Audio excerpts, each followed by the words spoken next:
Қайырлы күн баршаңызға. Бүгін сіздерге өзім әрдайым жасайтын, сонымен қатар өте тез жасалатын салаттың рецептімен бөлісетін боламын.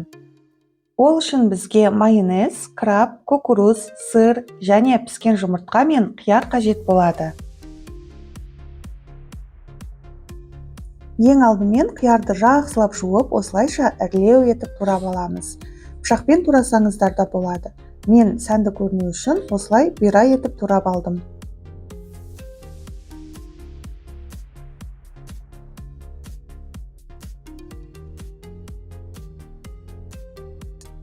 Келесі кезекте краб таяқшаларын пакетінен ашып, оны да дәл қиярды тураған өлшемде етіп тураймыз. Видеодағыдай қиғашынан турасаңыз, сәнді көрінеді.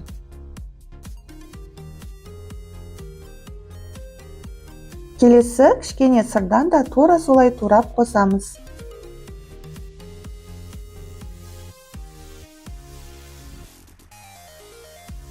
Келесі кезекте суға піскен жұмыртқаларды тураймыз. Жұмыртқаны пышақпен турасаңыз да болады. Маған осындай арнайы жұмыртқа кесетімен кескен өте ыңғайлы, себебі ол жұмыртқаларды езбей формасын сақтай отырып біркелкі етіп кесіп береді. Келесі кезекте үстінен осылай қасықтың ұшымен мөлшерлеп тұз қосып, майонез және кукуруз қосып, жақсылап араластырамыз.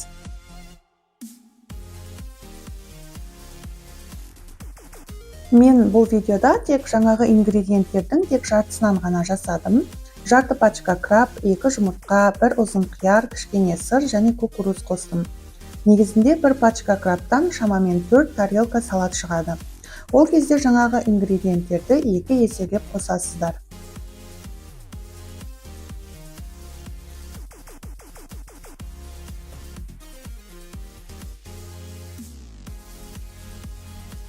Рецепт сіздерге пайдалы болса, каналға тіркеліп, видеоға лайк басып кетуді ұмытпаңыздар.